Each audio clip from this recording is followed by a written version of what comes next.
Warning! Fact check us. We're not perfect. Don't listen if you don't like what we say. Some of what we say is opinion, fact, and/or expertise and experience. It can always be challenged. Do your own research before following ours or anyone else's advice. You're the only one responsible for the actions you take. Guidance, advice, direction, and information work differently for everyone based on a wide range of factors. Results will vary, but own your choices. Trigger warning.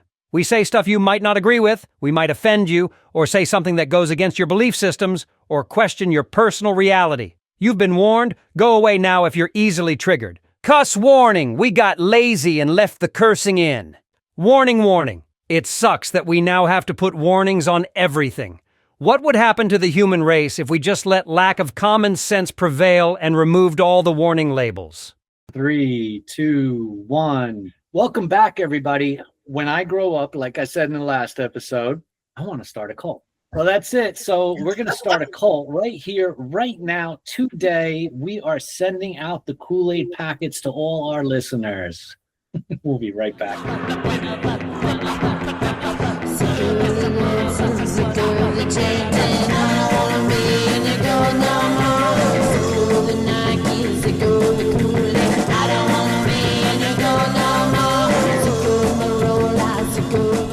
And that was apropos, that song. It's called The Cult Song by Shannon and the Clams. So go look that one up. Link will be in the description below.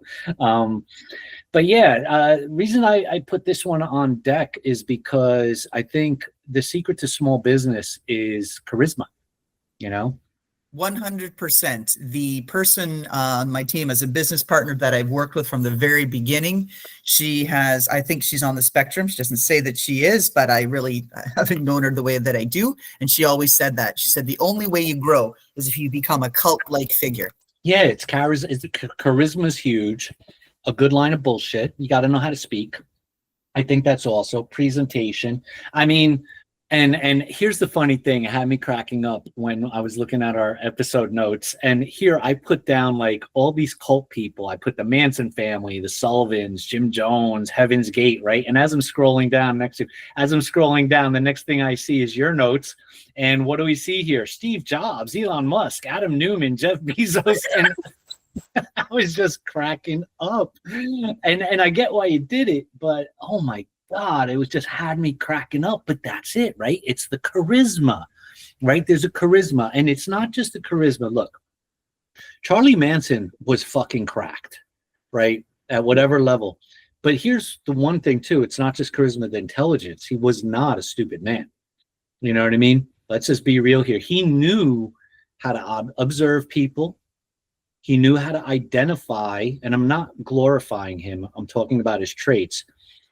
He knew how to identify weaknesses. He saw problems. He saw holes in people, and he knew exactly how to say and what to say it. And I think part of that comes too, quite frankly, from where he came from. There was a relational value there. He knew his audience. He knew how to relate to his audience.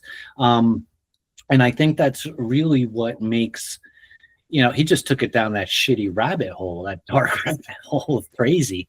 But charisma, intelligence, observation, these are all traits of a leader.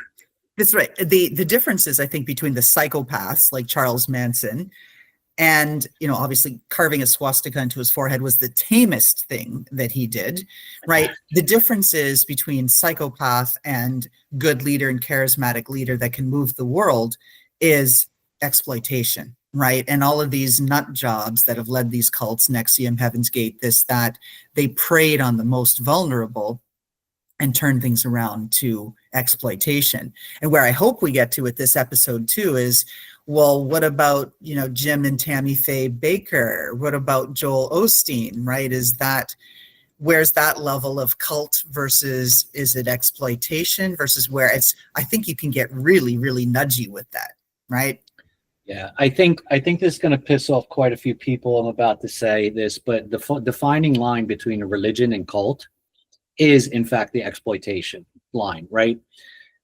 Religions are groups of people under a charismatic leader or someone who represents the community in that leadership, who is delivering a message. And it's generally these really great, strong, positive messages, right? And these rules aren't the kind of rules where we're going to lock you in the basement and feed you fish heads if you don't listen to us. So, if people are if they don't want to look at cults, look at how religions are structured and how the community operates. There's a very similar thing. There's people with a need. The audience has a need. They have a need for faith. Maybe they have a need to answer questions because they lost a loved one, or bad things happened to them. I think that's that defining line. And then business leaders, right? That defining line is exploitation. So when you're talking about somebody like Tammy Faye Baker and Joel Osteen, these are people who took a good thing, right? Faith. And they, twisted it to their own devices. They just did a little bit different. You know what I mean? They just put a lot more in the direction of they sold a lot more secret sauce, but there was nothing in the ingredients of the sauce, right? It was just a lot of like BS. And they definitely targeted people who were who did have a need to have that faith, right? And again, that's the thing. A business leader goes out, they're charismatic, they've achieved something. Like, again, Jeff Bezos, you always see, I think it's a fake picture, but you always see that photo of the office with the handwritten Amazon on the wall. But he started out at this book selling company. It was strictly book selling, like this repository for books. And he turned it into this marketplace. And I think people relate to the street journey, right? That street journey. And they follow him because if you look at Amazon right now, look at just one of the things that they do, which they've advertised at quite a bit. You could be part-time in their warehouse and you get benefits day one. There's that, he's you could say exploitation is if there's an exploitation, he's exploited the best factors of treating his business like a family, treating them well. Okay. So there's a lot in there. So we're going to go in some different places here. So there's a couple of things. So one, I want to come back and talk about Joel Osteen. I watch him on Sundays. And I am so thoroughly impressed and mesmerized by his charisma and how he presents. And he starts with his joke every week and all of this. And then everybody brings up their Bible and says, I say what I am. I say what I, and again, that's where it sounds kind of culty, right? It's on that edge because everybody's chanting together and that's, but that's how you're building that sense of community. And I like it because I do get value. There's always some nuggets, something that he says and the way he says it resonates with me. So I enjoy that and I tap into my spirituality. And for me, that works. I draw lines where people are saying, if you give me this amount of money, I will cure your cancer. I will this, I will that. And when I look at it again with I put on my super sleuth or journalist or this or that or PhD scientist or whatever the hell I put on my lens. And I start to look at things and go, what's he really saying and doing here? What's he really tapping into? And I think it's even more fundamental than what you were saying, that someone's lost a loved one, someone's this. He's fostering a sense of belonging. And creating this community. And that's why people pay $250 to $10,000 to sit in those seats in his auditorium, right? It's that part of community. You want to feel like you belong somewhere. And leaders that can tap into that, especially in today's chaos, forced return to office, people going against work from home, this, that, what do you do? People being disengaged, workers not giving a fuck, right? The whole thing. If you're a leader that you can tap into that, I'm making you feel like we value you being here. I'm making you feel like you are one of us and together we are something bigger, right? The sum of ourselves, right? It's greater than the one of us individuals. That's what leadership and the charisma is. And people aren't tapping into that anymore. Yeah. And again, I'm going to go right back to cults because they even, I think, have done it better. Oh, for sure. Than some of these great business leaders like Steve Jobs and everybody, because they get people to do things that under no other circumstances would these people have ever done.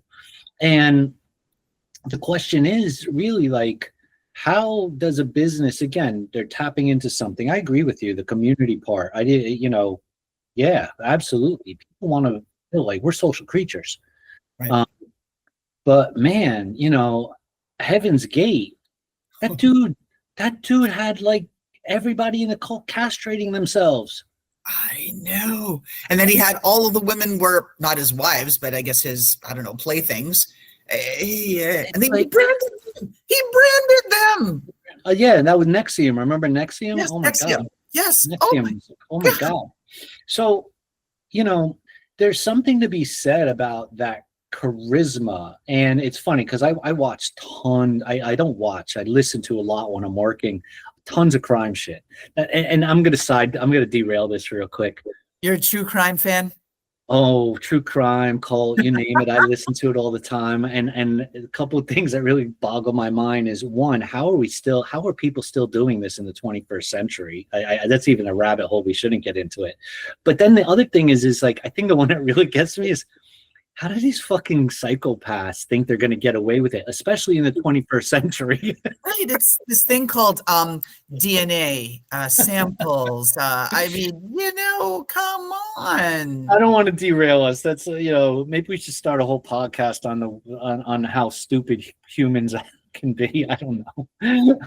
We have a lot of episodes.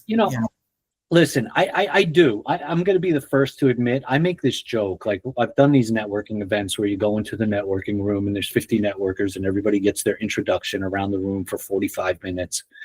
And that's a whole nother thing. Like, we got to teach people how to actually do an introduction.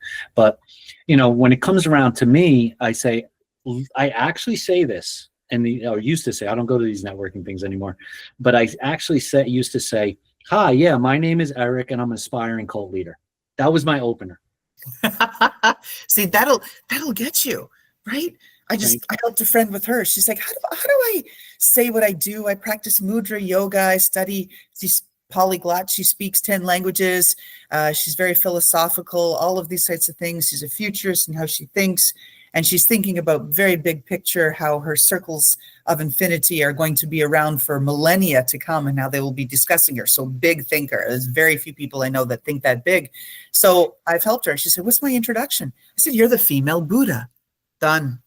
Yeah. So, I mean, these business leaders, these cult leaders, again, these cult leaders have gotten it down on lock. They're doing better. Steve Jobs could have gotten everybody in a room and look at the, iPhone 72.325 and made everybody buy in, because now it just had a new texture layer on the outside. And they all bought in. They all drank the Kool-Aid.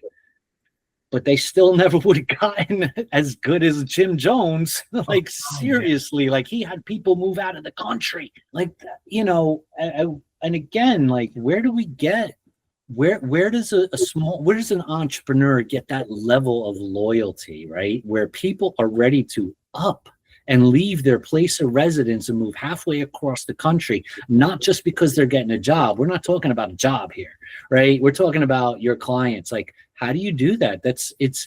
It boggles my mind. And the question is, did they target very specifically who their audience was?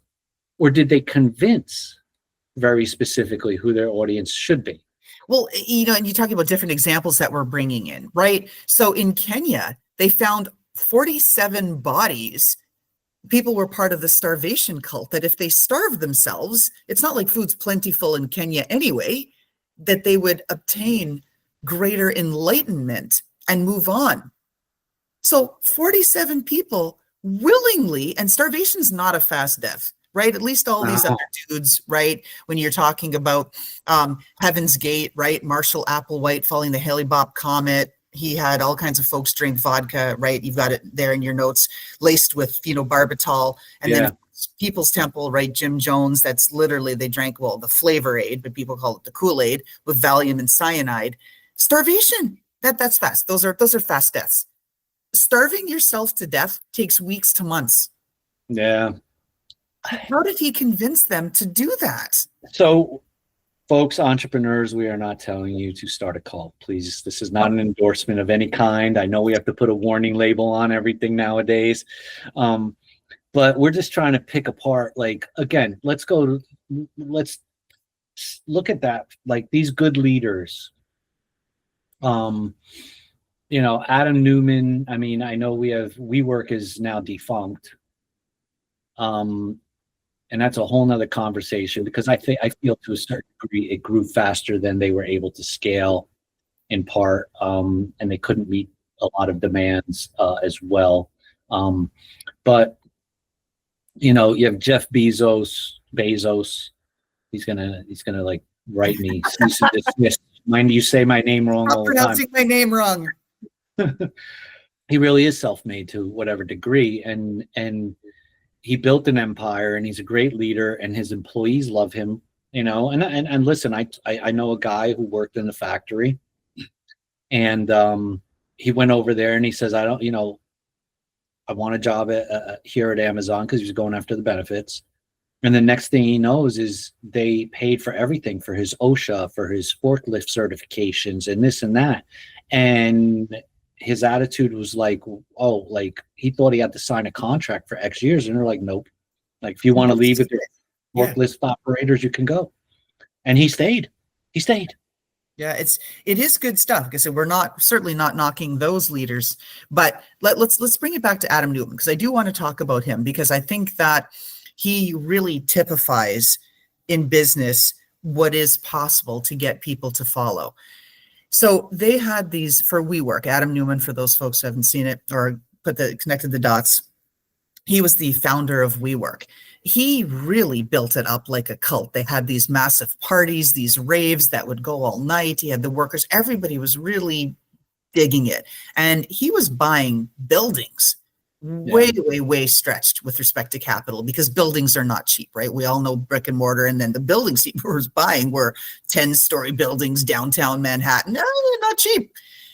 A lot of backing, a lot of support, but people were just enraptured by him. Good looking man. His wife was beautiful.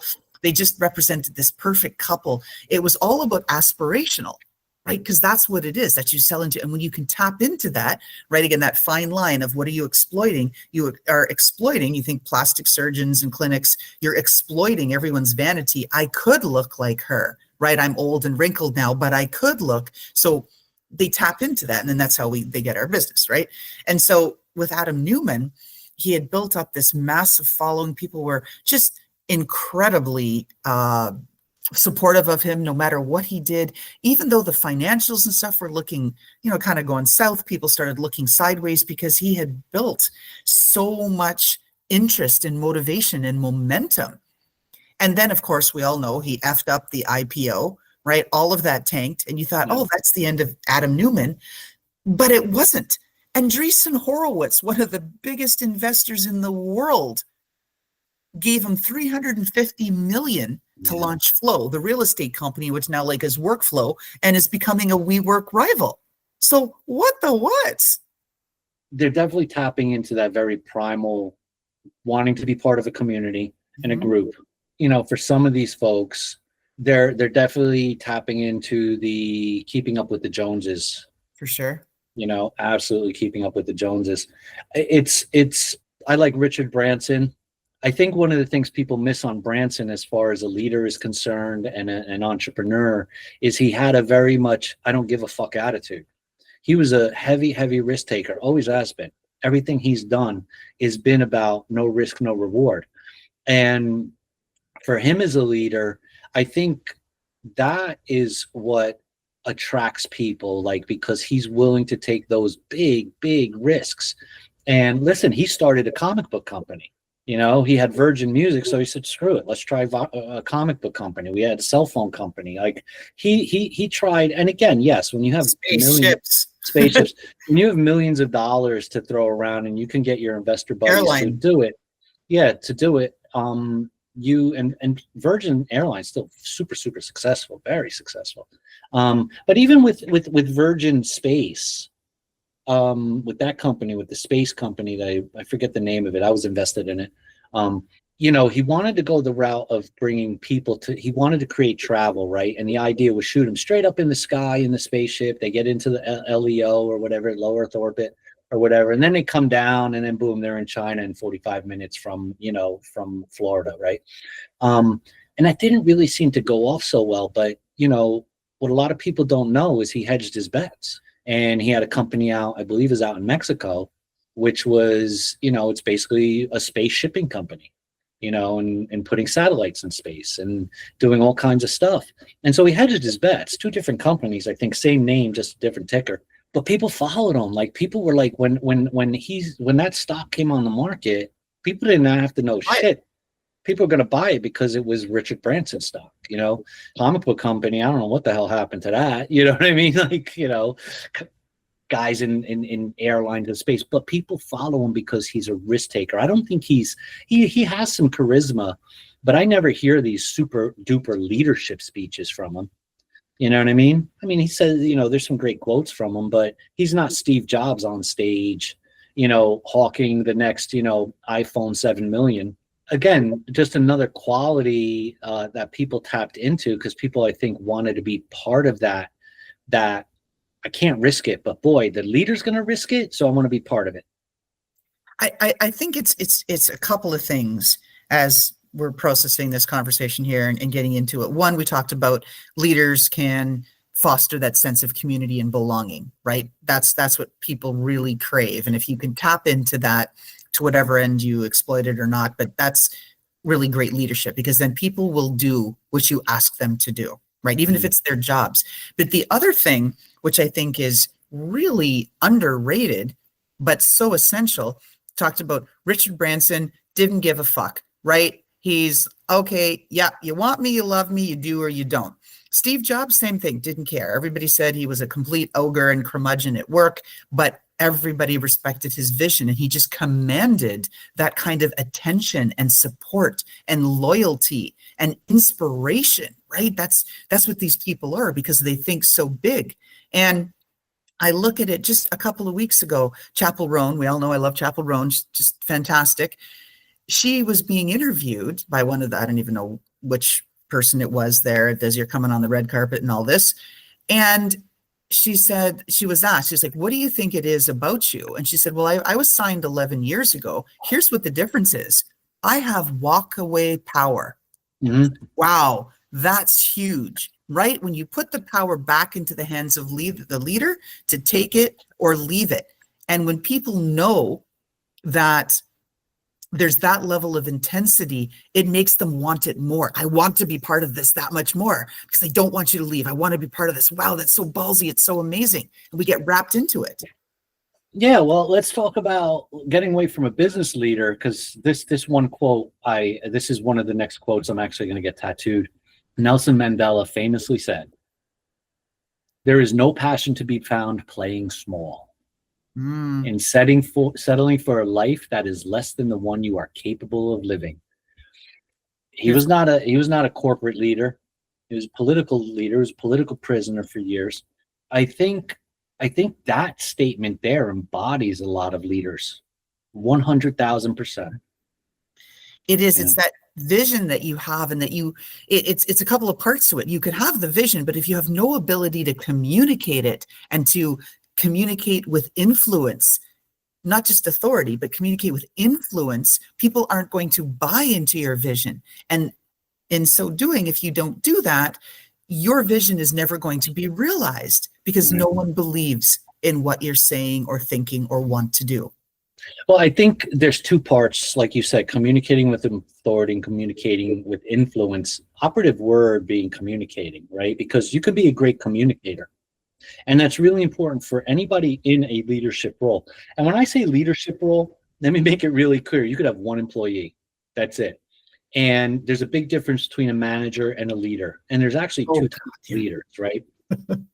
So before I jump into that nightmare, you have to know how to communicate. And listen, communicate doesn't mean talk with big words that you had to study to understand what they were, right? Before you went out and you decided to speak.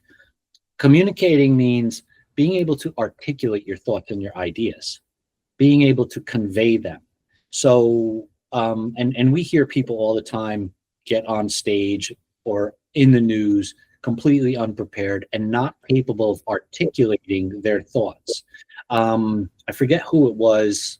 I think it was the Treasury guy, or maybe the guy from the IRS. I can't remember one. They had him on the news. It was on Fox News or the business show. And I forget the reporter's name, Maria something. I don't remember names. I'm horrible with names. And she asked him a question, and like every question, he didn't really seem capable of articulating the thought, because it seems like, oh, this part wasn't scripted, right? And I think that's a leader has to be able to articulate in that split second that thought. That's a really important communication. Now, talking about authority, communicating with authority, that means know your shit, you know?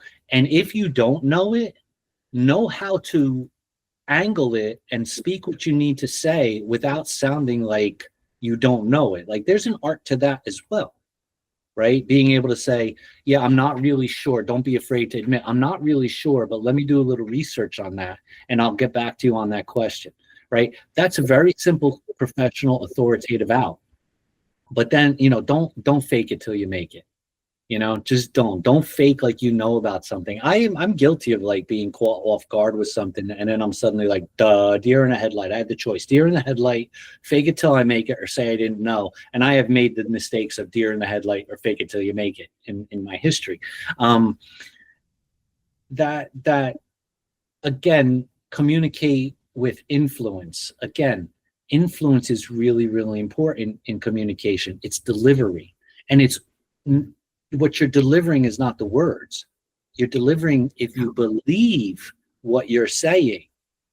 Okay, this is why I think, for argument's sake, I think every presidency is won because the person articulating their message is showing they believe in their message.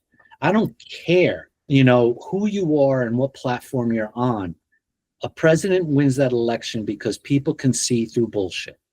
And if the person speaking those words comes off that they believe what they're saying, that's the influence. So where I wanted to jump, I was chomping at the bit going, finish your sentence, Eric. But it is all about that. You have to communicate with conviction, because conviction leads to connection, right? People can identify with it. And you've got to be able to communicate in a way that you have to know and understand your audience.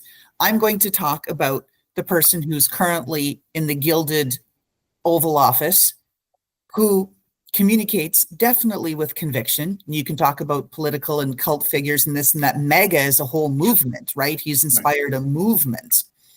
And one of the things that I think is his reason for having such success is not only has he tapped into the anger that's there. I think voters voted with their anger. And that's, again, the conviction, right, to connect. He connected on a feeling of anger, but he connected at their level. His speaking level and the words and the vocabulary that he uses is estimated at a grade 4 level. Yeah. But that's the average in the United States of America. So he doesn't use big words. It's simple. People can understand. There's no reason to ask for transparency. It's so blatantly obvious. Yeah, I don't like them. We don't like them. Yep, they're the bad guys. We're going to get rid of the bad guys. That's pretty clear, versus saying, yes, we're going to pull together an advisory committee and we're going to look at some of the impact of, external innovation coming in and blah, blah, blah, blah, blah, right? All these words and lots of syllables. No one gets it. You lose the forest through the trees. He gets right to the punchline. And that's why I think people can relate to him and like him. Well, it's the same thing. Look at Clinton. Clinton did the same thing. When Clinton got on stage, he was not up there on stage talking about advisory committees. And yeah, sure, he said the typical shit, cut the budget, this, that, and the other thing, trim the fat, whatever. But when he spoke, he had that Southern accent too, which was really, warm, that warm Southern accent, right? But when he spoke, he believed in everything he was talking about because it was coming from a place that he did believe in his mission. He did have a mission. We have plenty of candidates have gone up there and they seem to have a mission, but their delivery just sucked. Yeah, they did it on stage. Yeah. Like, wow, whoa. Ugh. Yeah, so painful to watch, cringeworthy. Yeah, very cringeworthy, some of these speeches throughout history. I mean, look at Reagan too.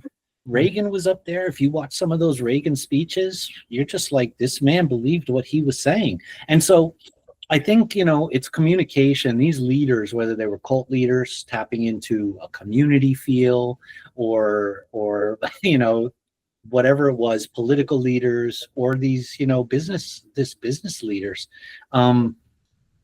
I think part of it too is definitely their conviction is delivered and they articulate their thoughts in such a way that it speaks to their target audience. And that's what entrepreneurs, this goes to that marketing side. There's always that know your audience lesson, right? Who's your audience? Who are you targeting? I mean, we sit here today and we have spreadsheets of divining what a persona is, right? I mean, I have a spreadsheet here that we just finished not too long ago about looking at who, sitting down and divining our different demographics. And I mean, literally like one of them, and you come up with these crazy names, right? I mean, right. Like, you come on like Searching Sarah. Yeah, right. Searching Sarah or like, Larry Asshat, you know what I mean? Because he's such a jerk in the office. You know what I mean? Like you come up with these personas and we're divining who our target audience is, but you still need to communicate with them. And when I started my cult, let me dial this in. So just so I could level set like Black Ink, what Black Ink, our brand culture, our internal brand culture. What is our brand culture? I say this very simply, Black Ink is the best parts of a family, because we know there's a lot of shitty parts to a family, right? The best parts of a corporation, because we know, you can get to the ivory tower level and forget the people, and the best parts of the mob. That is what Black Ink is, because, that is who we are as a culture. And that's what I cultivate inside Black Ink. Defining those little things, it all comes down to community, listening. I even know who my audience is at the people I want to hire, right? I know how their vibe, what I want them to be, because as a leader in this, and I don't want to use that word leader, because for me, I don't feel like I'm in a leadership role, even though, I guess by definition I am. I want everybody to feel like they're contributing. They're part of something. I want them to contribute, not just feel like it. I want them to contribute because they got something to teach. And I think that's what makes these good leaders wherever, even if they're sitting on the exploitive side of cults or they're sitting on the corporate side, they really know their audience, both inside and out inside their company and outside of their company, and they know how to articulate their message, and they have conviction. If you don't have those things, I see your road to success being much more difficult. That's right. And tying it all back to the small businesses, the whole thing is that small business owners, great. Again, it's articulating your message. If you can't make it clear what the value is of what you do, and you can't deliver that message in a way that's received and understood, you're going to be challenged. And then to your point about, don't ever follow the money, because that doesn't work. The whole thing with small business owners and entrepreneurs is that they get aligned with their passion. Nonprofit folks, that's their passion. That's what lights them up during the day. So in those awful moments when shit hits the fan, as it always does, you still understand why you're doing it, right? Simon Sinek, famous. He's made a whole freaking career out of 3 words. Start with why, right? That once you're dialed into that passion, then you're able to share why you have that conviction and why it's so strong to move that passion forward. And people identify with that. And then if you can articulate your message and say the words that you need to say in a way that can be understood, and then the other side of that, you can deliver said message in a way that connects with your audience, and you foster community, my God, you'll get people to drink freaking cyanide. Anything's possible. Yeah, we're all going to get them. I mean, I'm going to build a whole commune and everybody's gonna come live there, and we're all gonna be the entrepreneurial cult where, you know, we're all gonna I mean, one can dream, right? There you go. No branding though, right? We're not gonna have any little things stuck into our sides, you know. No branding. Yeah. I mean, we'll get tattoos. Okay, I'll do that with you. And then if worst case, we'll get removables. I guess I'm not going to be a good cult leader. No, you just don't seem cut out for it. Yeah. Hey, but listen, I will take somebody you mess with, and see, that's the other thing. Like, everybody on my team knows, like, we're not at a place where we have an HR department, right? It's not there yet. One day, maybe. But even then, I'm going to end up sending the HR person to therapy with the way I talk to people. This is the running joke internally. But my team knows that, you know, like, and it happened years ago when I first started Black Ink. I had hired a guy, and he made some, you know, and I'm going to be very transparent here. I think I'm not offended by sexuality, sex, or anything like that. Doesn't offend me. Time and place for it. Time and place for porn. Time and place for dating. Time and place for flirting. All that shit, right? But he made some remark to one of my other people, woman, and, you know, she was clearly offended by it. And I just, you know, my attitude is there is no HR. You and I are going to go have a conversation in the alley. And that's a very real thing for me is, you know, I basically, one young lady stole from me, and I said, the only reason we are not having a face-to-face meeting is because you're a woman. And I'm not afraid to admit that that's how I feel, because I'm not going to play the red tape game when my team is my team. You know what I mean? And I think that's my brand culture. Oh, look, cult culture. Dun, dun, dun. But, you know, it's just that they're good leaders, I think, do genuinely care for their team. I believe that's a trait we need to have as a good leader, as a good CEO. And I think that's what goes back down to all of these people that we have listed here and we've discussed, is they genuinely do care about their team. And even if it's to a certain degree, like, I can't have this without all these people. I wouldn't be able to got here without all these people, even if it's that sort of capitalistic approach to caring about your staff and your team. But I think they all do. I think that's in some capacity, even the psychopaths, they care about the people they've indoctrinated. I think that's a big part of it too. It is. I think that's an essential thing, and that's part of where there's probably so much, I guess, aggravation and frustration out there, that people don't feel that their leaders care. No one really seemed, you know, let's look decades ago. Employees weren't up there griping that the CEO was making 400% more than they were. They always were. That's not really a new statistic. No. So it's just like, oh, great, I've got my job. I'm happy. I feel valued here. Do. I do what I do. Yeah. I go home. I, kick back a few beers on the weekend. I watch some games. We hang out. I barbecue with the neighbors, play with the kids, go to some baseball, like whatever, right? Everybody's going to show up on Monday and do it again. And the CEO is always making tons more. That's not new. But now people don't feel like they're being valued. They don't feel like they're being cared for. Everybody's there for the paycheck. And it seems that way with a lot of the leaders too. And that's part of where there's so much tension within the workforce and so much burnout and so much anxiety that people say, I don't want to come to work because I don't feel like I'm valued. I don't want to get into any confrontation. I want to get my paycheck and go home. Right? Yeah. Well, that's a hell of a way to spend your days. Well, I'm gonna wrap this episode with a couple of pieces of advice. And this is not advice. This is stuff you need to put in practice, both as an employee, as a leader, and as a business owner. You really need to. Let's start with the employee first of all. If you're working for somebody and you're never going to be a business owner and you want to follow career path, yes, just know right now that the person who is your boss or your manager, they have made their bones in some capacity. They have earned their place to get that, and this is all the nepotism bullshit aside, but most of them have earned their right to be where they are. They have paid their dues in a lot of capacities. You as a new employee or just starting out your career, or maybe you made choices to be stagnant in your path. You can't bitch if you're not making efforts to improve. That's my advice for the employee.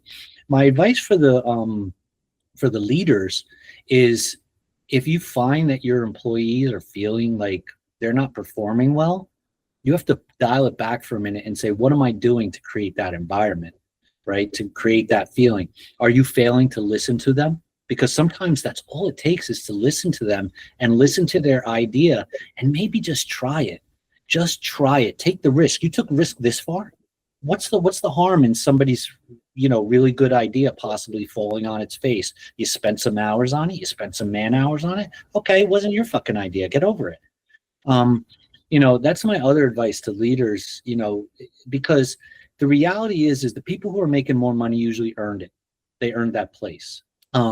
The people who are feeling really like they're not valued, a lot of times it just comes down to not listening to them, and again, this is aside from the lazy person that thinks they should only be working 6 hours a day, 4 days a week because they went to college. I'm not talking about you guys. You guys need to suck it up and get to work. 6 hours a day. The average is 2.5. Everybody would dream for a 6-hour day. Out of people. Really? 2.5, actually 2.25, but yeah. That's the average work. That's the average work day now. What am I doing? I know we're doing all the wrong things, and I'm derailing you where I want to go, because I know we're almost out of time. Related to culture, corporate culture, leadership, all of that sort of good stuff.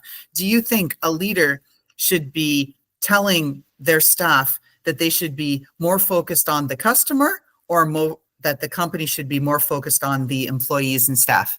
So that question to me comes to a good leader is going to focus, is going to have to divide their direction to both, but put it into a priority in sense of an order, because that experience, the brand promise, by the way, I hate that word promise, and we'll do that. We'll talk about that one other day. That's why it's not in my branding list usually. They need to have a corporate culture, an internal culture that is their cheerleaders. And that's what corporate culture really is your internal group cheering and selling the brand, selling the business, because that impacts the brand experience and the customer experience. If they see miserable staff, then it's a miserable company. End of story. On the flip side of that, you do need to focus on listening to your customer, because that's the number one priority of a brand, is to listen to its customer. That's the number one priority of a brand, because without the customer, you have no brand. So where that is prioritized in my sense is, you need a product before you can have a customer. So you do have to start really making sure that culture is cultivated properly. And that's my answer to that. I agree. It's tiered. You've got to put your people first and show them that you back them. That's not to say you've got to operate in a vacuum and not listen to what your customers are saying. Your customers have to be number two. You've got to put your people first. And if your people feel valued, they feel like they've got opportunities, they feel supported, they feel seen, they feel heard, they're going to do right by you with the customers, especially when you're going to be hearing things from your customers that may not be what you had hoped to hear, but that you can take your good people who are motivated and who are behind you and behind the brand and say, okay, we heard you customers, we're sorry. We sorry that we disappointed you. We're going to do the following things differently. So I think it has to be that order. People first, then customers. Yeah. So folks, remember, Steer Us IO. That's where you're going to find the knowledge and wealth of knowledge with Dr. Mears. Do not call me for advice. I suck at giving advice. Call her. Check us out at procurementcon.com. Sign up for the newsletter, the Deets. It's actually not a newsletter. I got to stop getting that on my vocabulary. It's now a small business community. Pick up some of those resources. Check out our YouTube channels. You know where to find us. I'm not going to do this plug every friggin' episode. It's going to get obnoxious. Exactly. And until the next time, come back and have a think about cult and culture and how that's all tied together. Because I think, that's a good conversation. Absolutely. I mean, look, folks, tune in, tune out. You don't like what we say, we put the warning labels on the front of this now, just to make sure that we've covered the bases, because we don't want to hurt too many people's feelings. And even if we did, we're not going to really care. As I forget that one woman said, that nobody has a right to be protected from life. Right. It's out there. Tune it out. That's it. Right. So, but we hope you tune in. Because Yeah, no, check them we'll have out, to tune talk- in, and we'll keep this going as long as our 2 listeners keep listening. And you know, one day, you know, we might have 1 million listeners. I'm be like You 2 never know. listeners, and then somebody's going to get offended. It's yeah. We're on that path. All right. So, what are we doing for next episode? Have we decided? I don't think we did actually. I don't We've know. got What do you we've want got to? a few choices. What do you want to do? Actually, for like the- 20 choices. 20 choices. I know we're really cranking it up. I'm looking here now. Oh, you know what? I Oh, think my favorite. This is my soapbox, right? Are we going to do webinars. episode 6 next? Webinars. Yeah. All right, we'll do webinars, and then I want to talk about viral on the following episode. I think buzzwords and viral. So we'll figure it out. Folks. Iconic. Because everything's iconic. Oh my Oh. God. Can we just have an episode about that where I just bitch about people overusing the word iconic and using it incorrectly? It's only 45-minute episode. Ah, All right, folks, we are out of here.